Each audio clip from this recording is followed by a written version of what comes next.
দালাল মহোদয়, দালাল আসলে দালাল বলাটা কতটুকু ইয়া, কারণ দালাল ছাড়া কোনো উপায় নাই।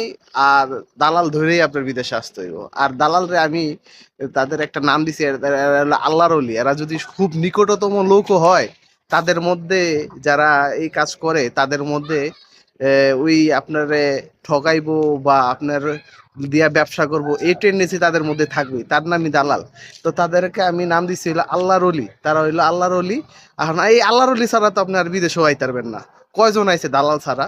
কাউরে না কাউরে আপনার ধরতে হইব, কাউরে না কাউরে আপনার বিশ্বাস করতে হইব।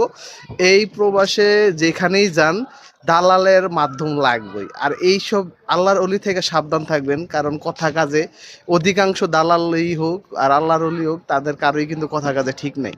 এই কথা কাজে ঠিক পাইবেনও না, নিজের আপন ভাইয়ের মাধ্যমে আইলেও পাইবেন না। এইটা মাইনাই আপনার প্রবাসে আইতে হইবে। এটা হইলো প্রবাসে, সৌদি আরবে, মিডিল ইস্ট কোন যেখানে কোন সব জায়গার বাস্তবতা একই রকম। দালাল বা আল্লাহর অলি তাদের মাধ্যমে আসতে হইব।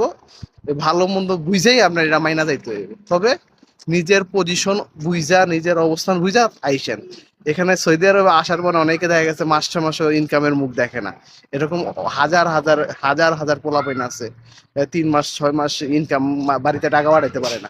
তো ওরকম একটা মেন্টালিটি রাইখা তারপর সৌদি আরব আসবেন।